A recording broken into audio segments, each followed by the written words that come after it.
Welcome to our 5-minute session. Today, we will discuss the effects of objectification on aggression.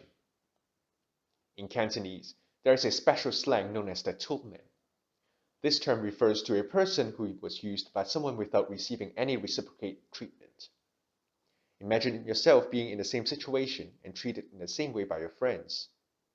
Would you be angry, sad, or frustrated?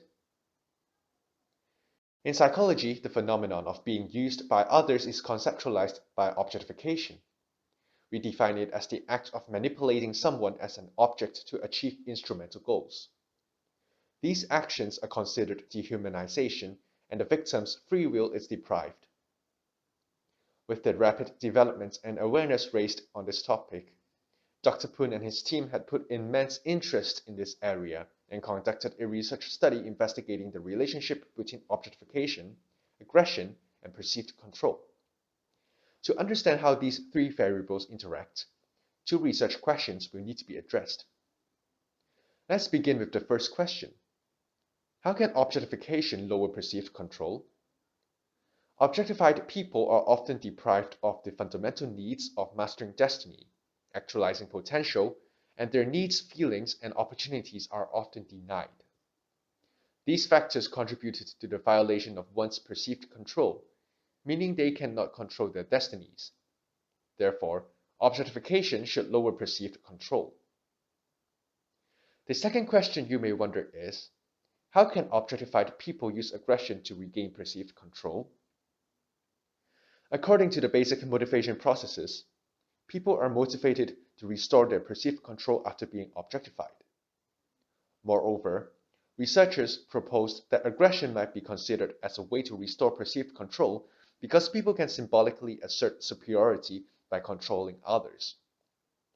Therefore, people may behave aggressively after objectification, presumably to restore the thwarted control. Building upon the two research questions, our research team conducted 6 experiments to test whether objectified people possess lower perceived control and behave aggressively, and whether perceived control mediates the effects of objectification on aggression.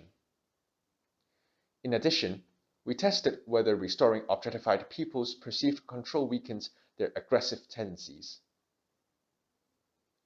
At the beginning of each experiment, participants were exposed to an objectification manipulation task in which they imagined themselves being objectified in different social settings. Experiments 1 to 2 tested whether objectification would promote aggression and explored the role of negative emotions in influencing the link between objectification and aggression. Thus, participants' negative emotions and aggression were measured. Experiments 3 to 4 tested whether perceived control mediates the effects of objectification on aggression. Therefore, participants completed the perceived control and aggression measures. Experiments 5 to 6 tested whether control restoration interventions could weaken the objectification-aggression link. Thus, participants were asked to complete a control restoration task and an aggression measure after being objectified. The results of experiments 1 to 3 indicated that objectified people showed higher levels of aggression toward the perpetrators and even innocent strangers. However, negative emotions are insufficient to account for the effects of objectification on aggression. Moreover, experiments 3 to 4 revealed that objectification thwarted perceived control, which subsequently increased levels of aggression. Perceived control was also shown to be a significant mediator of this effect. Finally, experiments 5 to 6 showed that control restoration could effectively weaken the effects of objectification on aggression. Overall, these research findings highlight the critical influence of perceived control in explaining the objectification-aggression link. Practitioners could also utilize intervention programs with perceived control to prevent negative consequences caused by various forms of interpersonal maltreatment. This is the end of our presentation, and we hope you have enjoyed it.